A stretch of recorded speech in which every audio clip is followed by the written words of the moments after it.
Hello and welcome. This is the newsroom for today, Monday, March 1st, 2021. We're broadcasting to you on E1, Scar TV, NTN, and Tarsi TV in Bartica.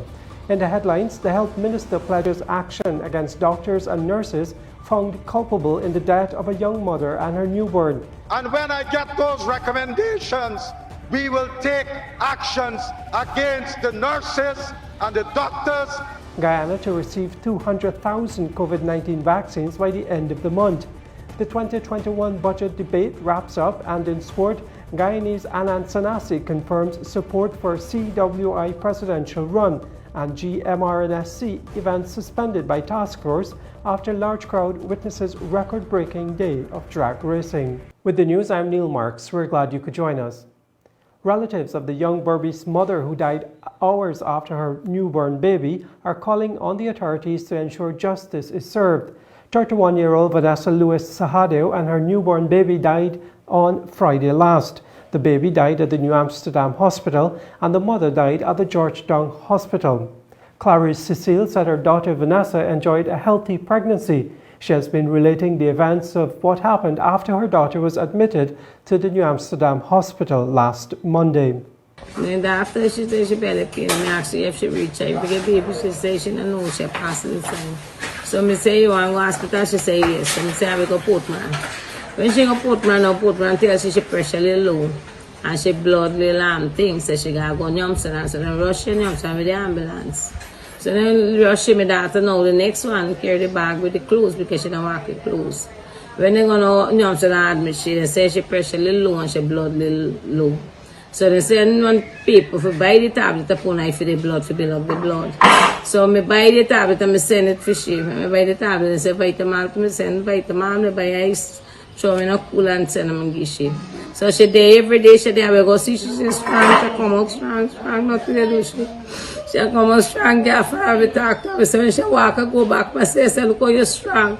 She will walk fast, and she laugh. She said, nothing to do, me just my belly button pain, my back pain.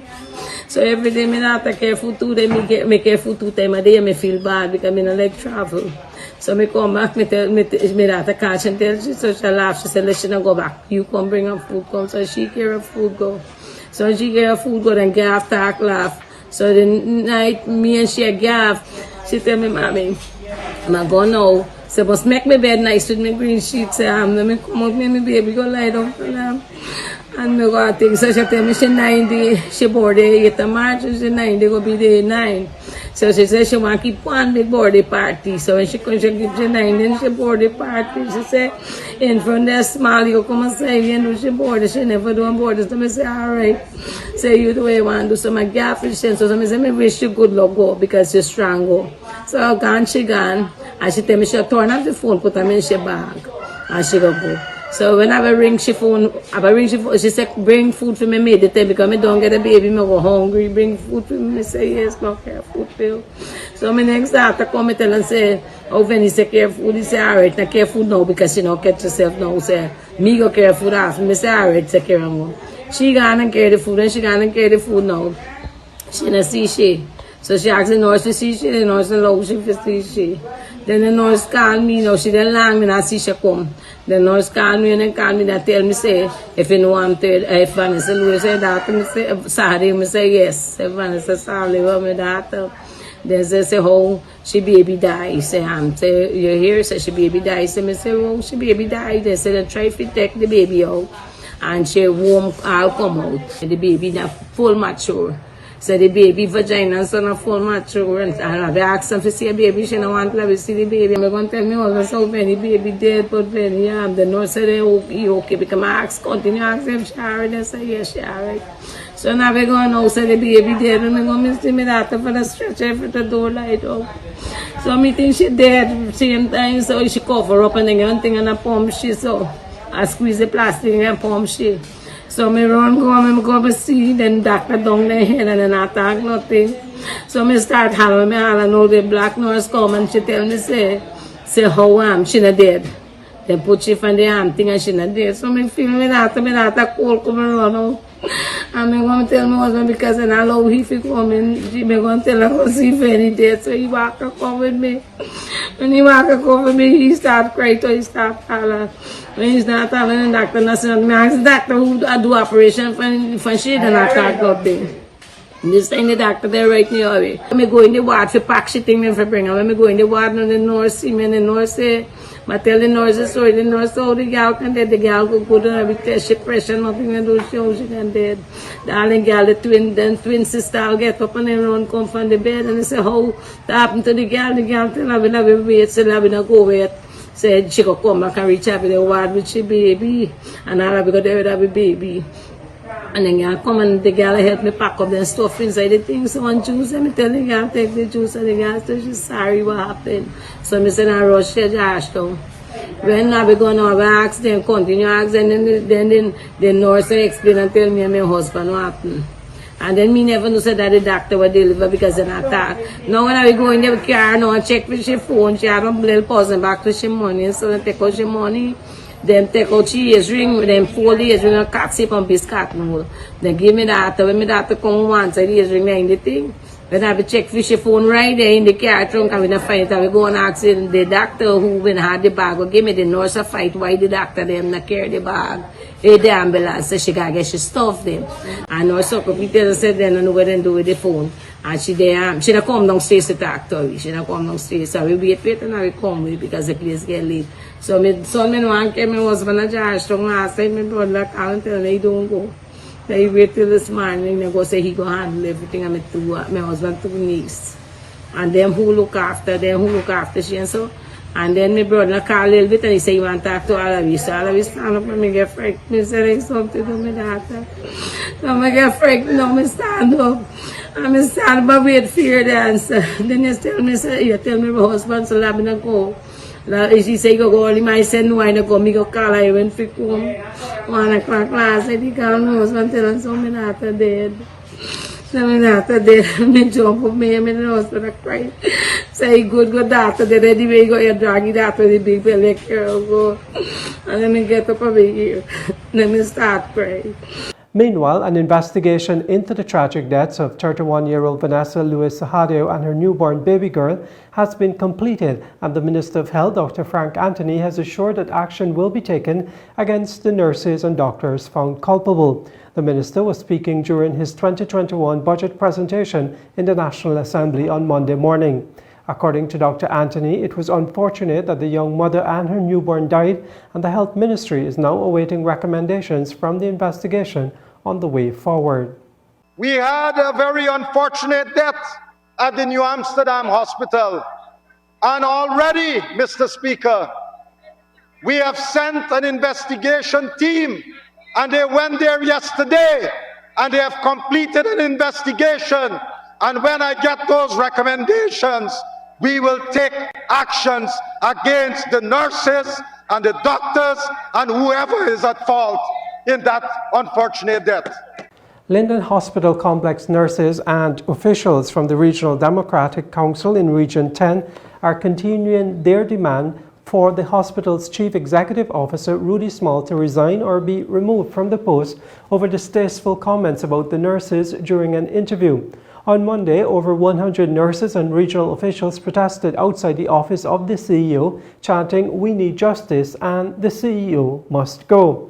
Last Friday, the regional officials also picketed the CEO's office and circulated a petition among workers at the hospital. They also issued a letter calling for his removal.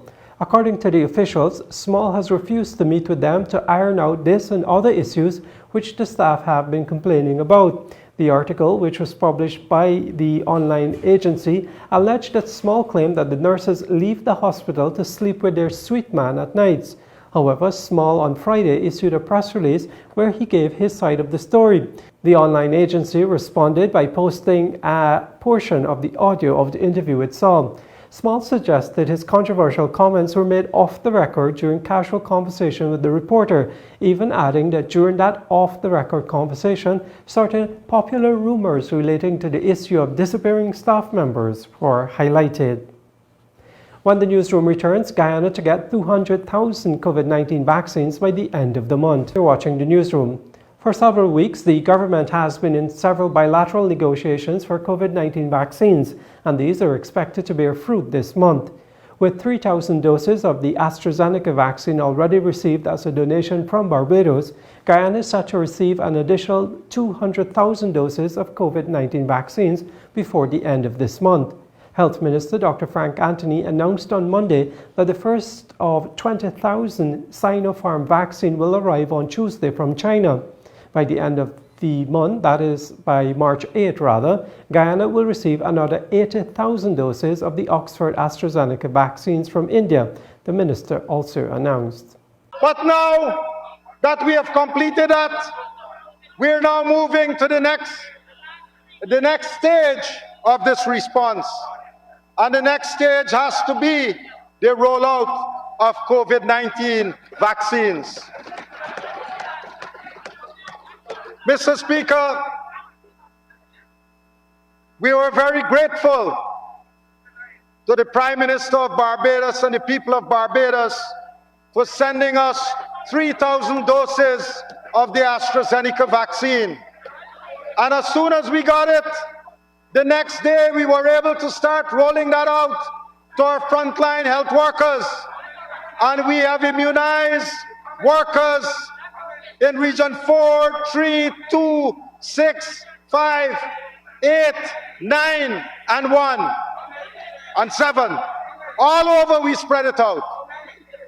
And guess what, Mr. Speaker? Tomorrow morning, we'll be getting 20,000 more vaccines that are coming in, and we'll be using that to immunize our workers. And on the 8th of March, International Women's Day, we'll be getting 80,000 more vaccines for the people of this country. And later in the month, we'll be getting another 100,000 through the COVAX mechanism so that we can immunize our population. Mr. Speaker, if this is not a plan, then what else is a plan? Minister of Education Priya Manikchan on Saturday announced that based on the comprehensive rollout of COVID-19 vaccines, face-to-face learning is likely to resume shortly after the Easter holiday. The minister issued this statement.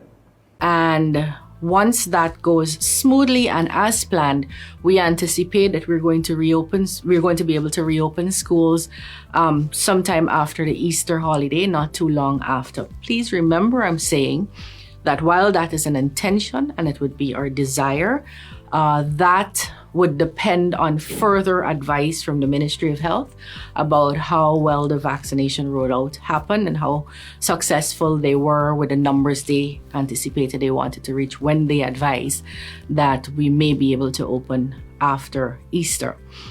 For now, we remain closed to face-to-face learning for the month of March 2021 to all grades except grades 10, 11, and 12.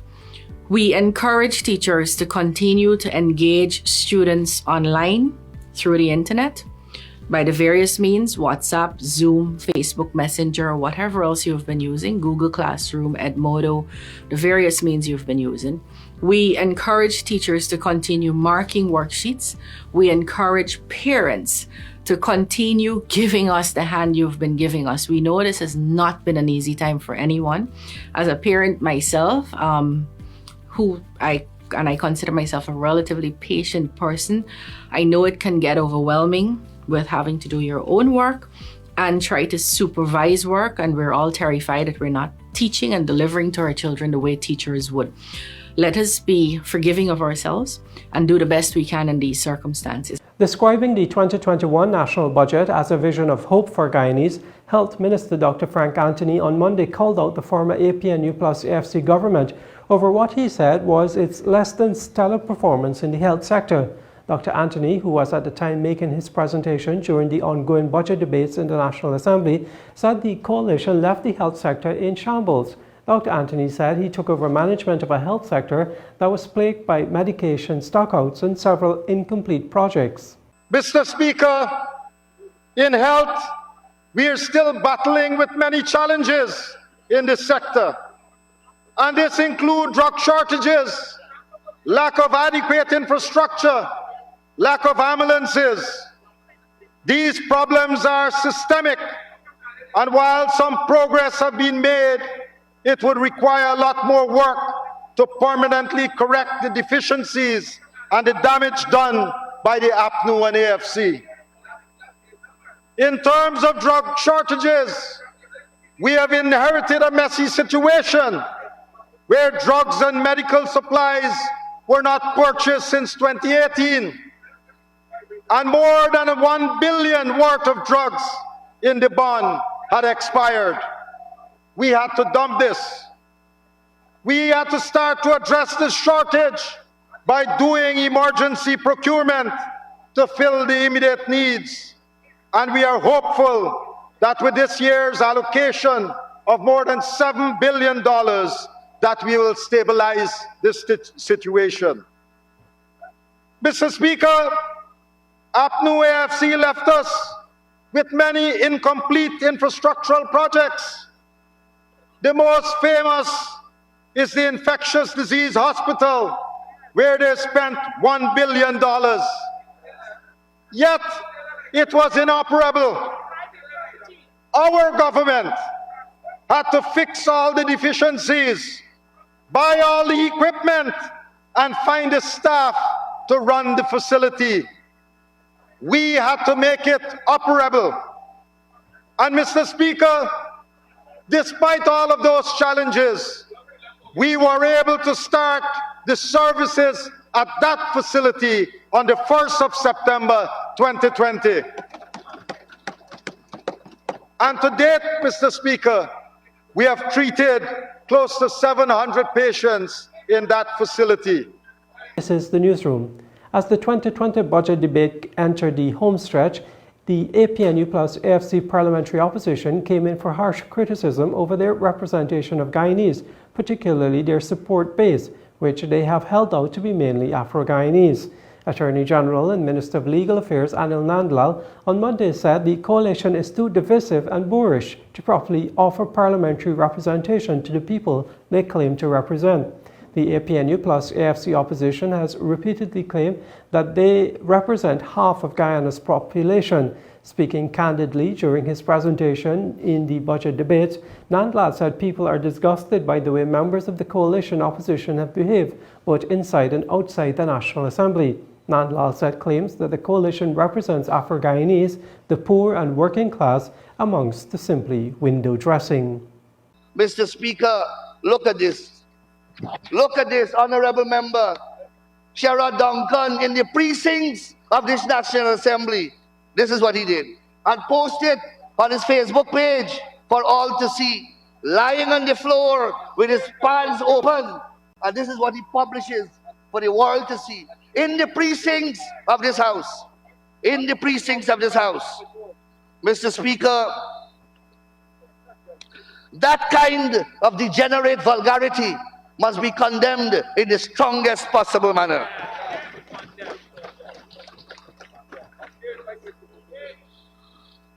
Mr. Speaker, not having a track record of performance to which honorable members can point, and because of their disgraceful attempt to steal government from March to August, an attempt that has been deprecated by the judiciary, condemned locally and internationally, the honorable members are unable to make a constructive contribution in this National Assembly.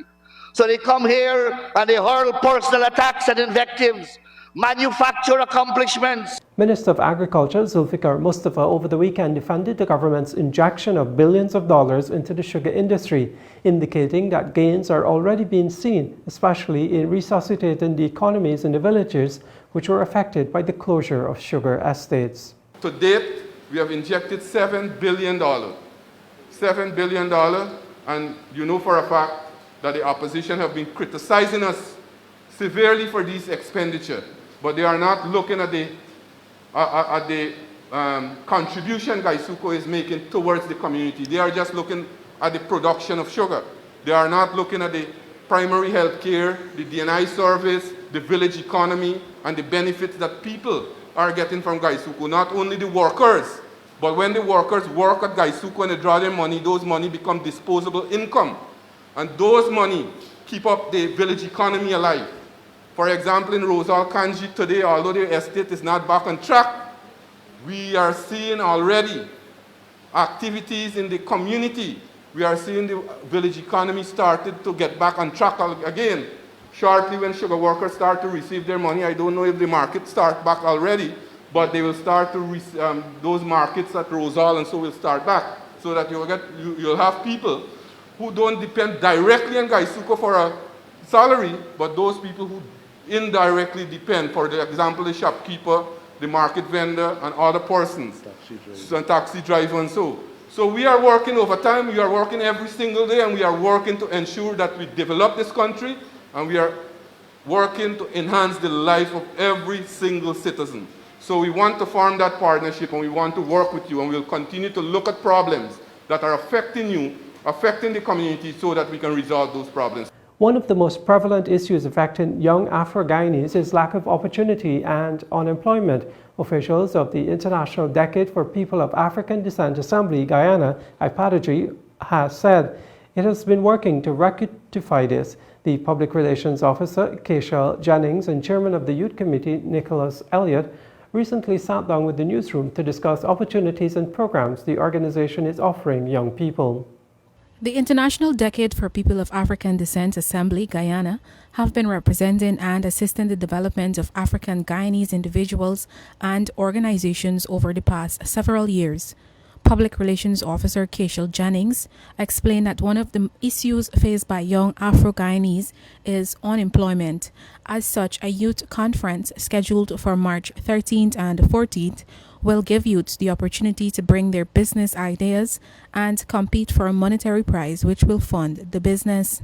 Upcoming, we have one of our major programs for the year, the Youth Conference, and one of the highlights is the Investathon. And I think this is the first time something like this is being done in Guyana, where we are giving young people the opportunity to bring a business idea and compete for a monetary prize. And if that business idea is one that which our investors are interested in, they will put monetary contributions towards that idea. So I think this is honestly, I think would be groundbreaking, and we hope to continue to do that program, especially if it's successful. It will be successful. Chairman of the Youth Committee, Nicolas Elliott, also spoke about issues faced by young Afro-Guyanese, such as the lack of opportunities.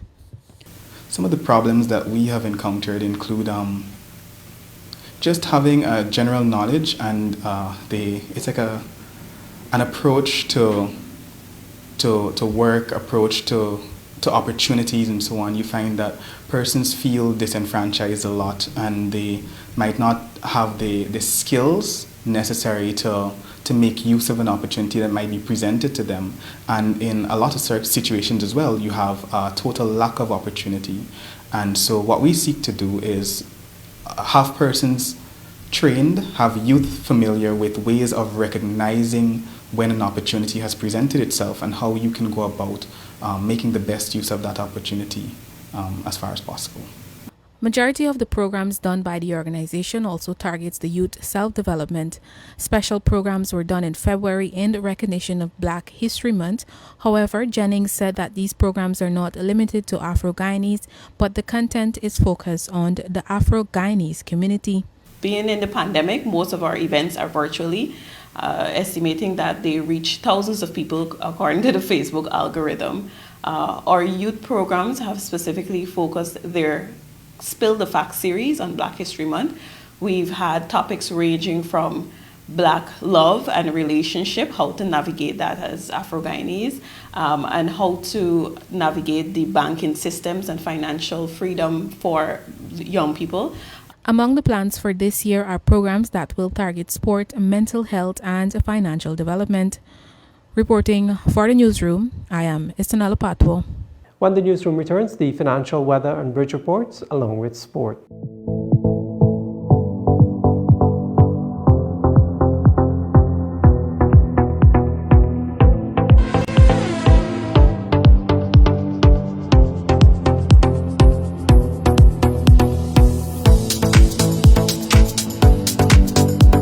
You're You're watching the newsroom. It's time for sport, and we begin with cricket. The director of Cricket West Indies, Anand Sanasi, on Monday said he has received nominations from the Guyana Cricket Board and the Barbados Cricket Association as he attempts to become the first Guyanese to be elected president of Cricket West Indies. Akeem Green reports. On February 17, Sanasi confirmed his nomination as challenger to the incumbent Cricket West Indies president, Ricky Skerritt, at next month's elections. However, he did not disclose which territorial boards offered support. Barbados and Guyana. You talk about the nomination. Right, the nominations were done by Barbados and Guyana. And I noticed people would say seconder, but 2 nominations are required. The TNT Cricket Board will once again be supporting the incumbent when the annual general meeting and elections of office bearers take place on March 28. Skerritt and Dr. Shallow, the current president of the St. Vincent and Grenadines Cricket Association, are being nominated by the Leeward Islands Cricket Board and second by the TTCB. Dr. Shallow is also the president of the Windward Islands Cricket Board. It is understood that if the 12 votes are tied, the incumbent will remain. The inference, as it stands, would suggest Sanasi and the BCA's current vice president, Calvin Hope, would need to secure a minimum of 3 more votes. The team of Skerritt and Dr. Shallow won the last elections in 2019, unseating Wycliffe Dave Cameron and Emmanuel Nanton by an 8-4 vote. Well, I'm not sure who's supporting who. Going into the race, I would have looked at my numbers, and these numbers tend to change. We would have experienced Dave Cameron thought he had the numbers as the incumbent. He obviously didn't. And these things have a way of being very much unpredictable since certain changes was made to the Articles of Association of CWI. According to Sanasi, who served under 3 CWI presidents, he felt the time is now to challenge the incumbent and bring a change. After 10 years sitting on the board, I think I've had enough experience. Right, I did it this time around because quite a few of my colleagues have been approaching me to say that you can do this for us and so on.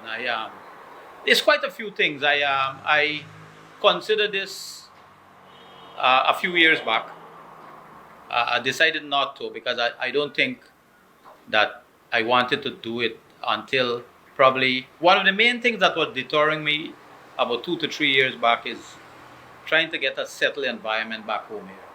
And you would understand what I'm talking about. This time around, I had to go for it because too many of my colleagues were saying that you have to, it's getting from bad to worse. And I think at that time, the amount of my colleagues that were talking to me pretty much convinced me. I spoke with the executives of the cricket board, my family, and I decided to go for it. The CWI director said that former President Dave Cameron will have no role in his administration if he wins the presidency. I understand there's a lot circulating in the media, or I should say the underground media, because they don't come out. Mr. Cameron called me to congratulate me for putting up my name. I don't see Mr. Cameron playing a role in my administration. But however, if I am to win that position as CWI president, I would engage all former presidents to tap into their knowledge. For the newsroom, Akeem Green. That's it from me, Neil Marks. Avinash Ramzan has the rest of the day's sport. Take care. We tell you now that the 15-month wait for the return of drag racing at South Dakota proved to be a fulfilling one for Team Mohammeds as they clocked numerous sub-8 times, which were all below the previous record of 8.099 seconds set by the white GTR in 2019. Akeem Green witnessed the action and filed this report.